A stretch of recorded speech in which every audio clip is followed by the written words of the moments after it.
A paz do Senhor, meus queridos amados irmãos, estamos para mais uma vez da pré-aula da escola dominical do setor Mapim, Várzea Grande MT. E nós temos aqui como responsável do setor, pastor Ismael Nazário, juntamente com a sua digníssima esposa, irmã Luzia. Eu sou o presbítero irmão Claudines e vamos discorrer desses poucos minutos que nos restam, falar sobre o tema importantíssimo, principalmente na atualidades atuais, sobre a ética cristã e a doação de órgãos. E o interessante é que o texto áureo nos diz assim: conhecemos o amor nisto, que ele deu a sua vida por nós e nós devemos dar a vida pelos nossos irmãos. 1 João capítulo 3 verso 16. E aí nós olhamos aqui para a verdade prática. A doação de órgãos, bem como as de tecidos humanos, expressa o verdadeiro amor cristão. E é o que nós vamos discorrer aqui neste momento. E muitas pessoas têm alguns receios. Por quê? Porque quando formulou a lei sobre as doações de órgãos, com incentivo de aumentar, parece que diminuiu mais o ritmo do que os interessados. Por que será? Por que motivo? Então é o que nós vamos discorrer aqui nesta pré-aula da lição da escola dominical, meus queridos amados irmãos. E quando nós olhamos para a lei brasileira que definiu sobre a doação de órgão, parece que causou mais prejuízo do que vantagem em termos de motivação para as doações. Cerca de 70% das pessoas elas são contra as doações de órgão. Parece que o consentimentalismo, ou seja, o número de não doadores tem aumentado gradativamente. Mas pelo outro lado, meus queridos, que o cristão evangélico não pode tomar decisões dessa natureza. Só porque a maioria são que não querem doar, que não são favoráveis a doar, isso não quer dizer que nós temos contuder, ou seja, estar aliado a esse tipo de pensamento. Mas quando nós olhamos para esse aspecto, quando nós ouvimos assim, o que é realmente uma doação de órgão? E é o que nós vamos discorrer agora nesse exato momento. Agora, o que acontece? A doação de órgão, ela é a concordância expressa ou presumida por parte de uma pessoa concedida que os seus órgãos sejam retirados após a sua morte para serem aproveitados ou por pessoas portadoras de doenças crônicas, visando aumentar a sua sobrevida. E aí nós encontramos aqui, meus queridos, transplantes de órgãos, ou seja, os transplantes comuns, as pessoas evangélicas ou não evangélicas já acostumaram a ouvir várias sobre o transplante de rim. Não há grande questionamento a respeito desta questão. Por quê?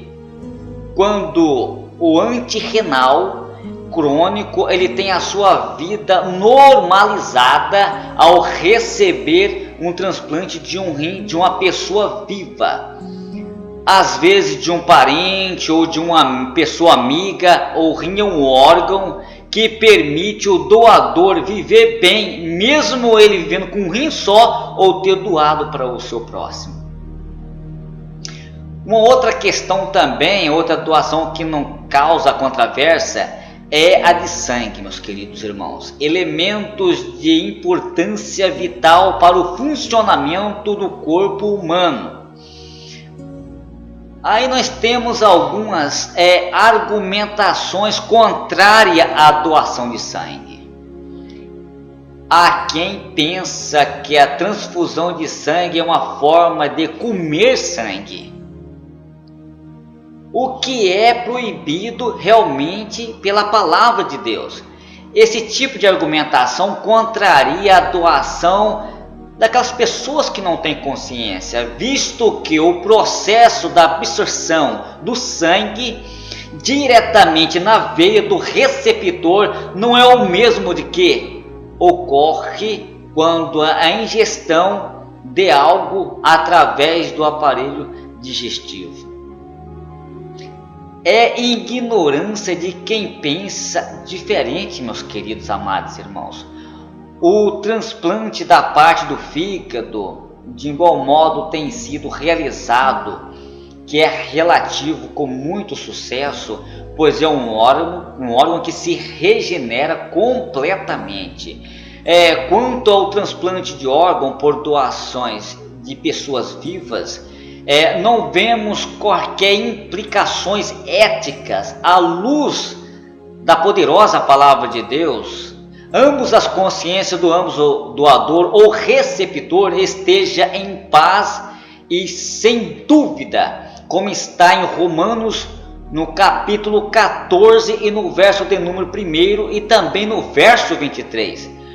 Como também está em 1 Coríntios no capítulo 8 do verso 7 ao verso de número 13.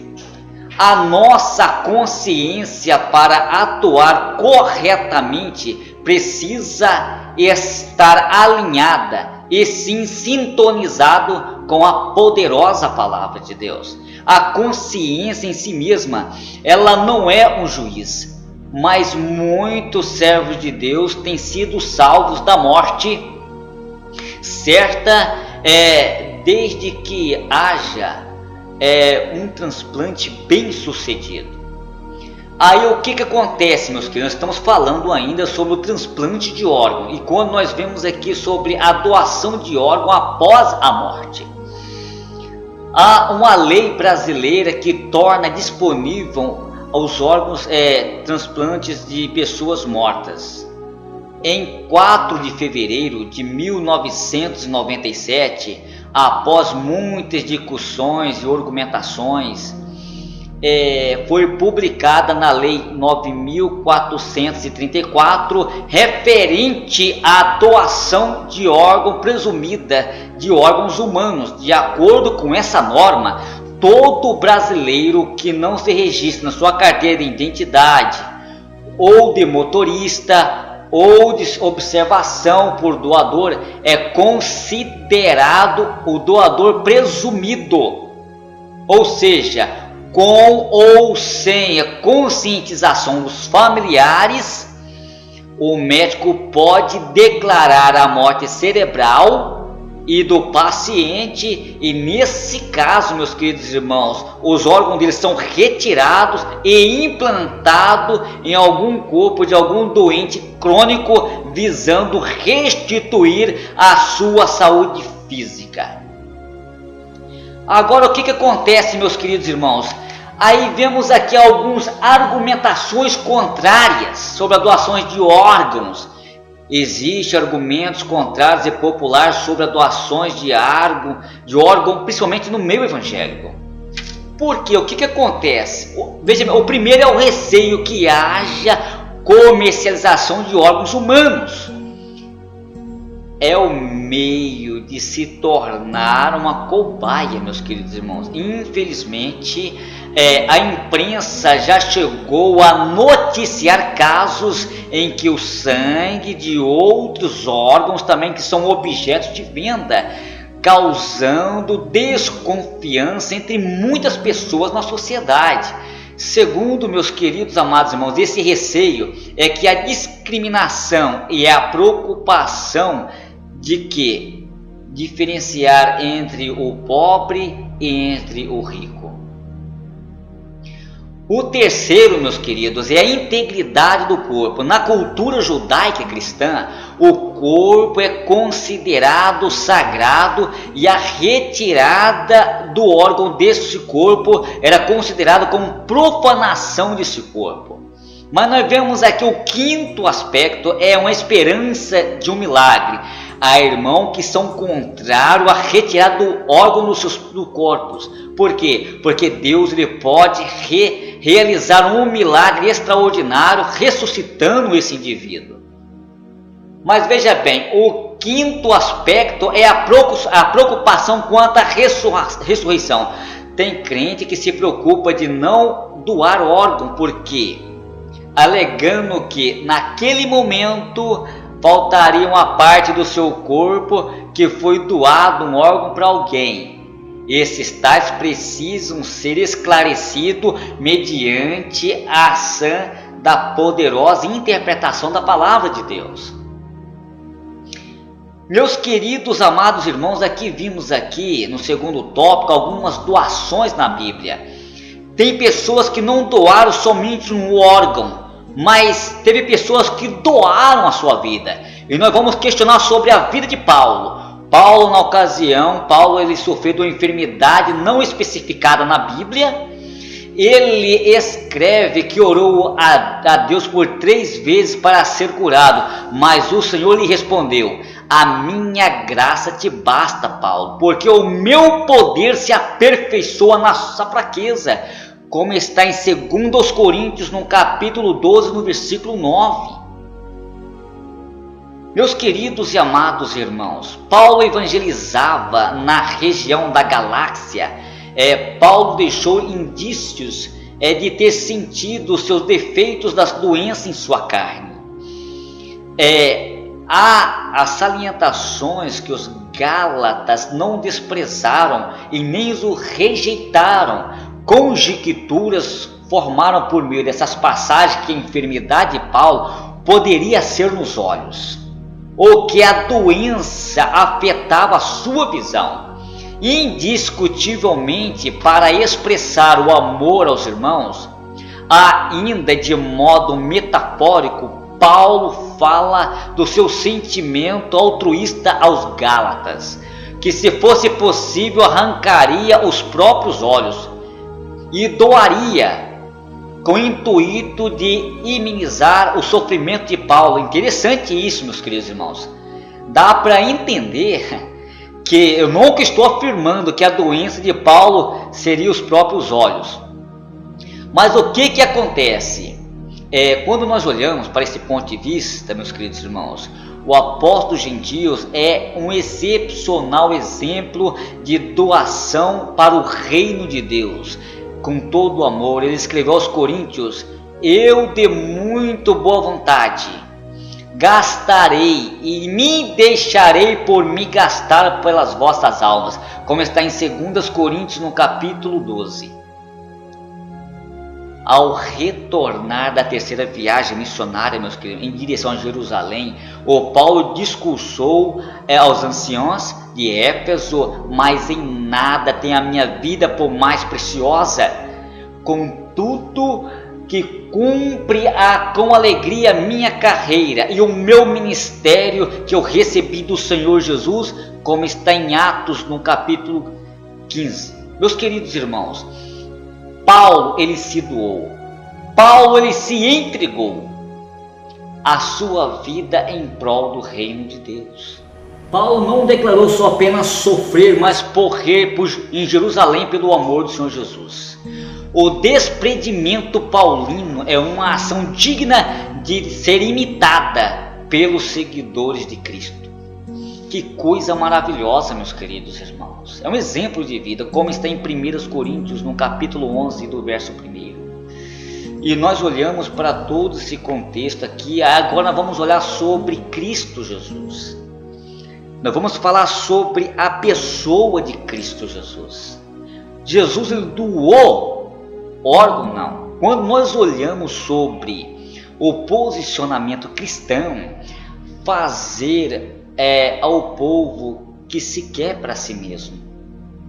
Ser um pai, tiver um filho que sofre de problema cardíaco crônico, irreversível, a quem os médicos dão pouca chance de sobrevida. Certamente eu desejo ansiosamente que os médicos encontrem um coração de alguém que dê esperança de sobrevida ao doente.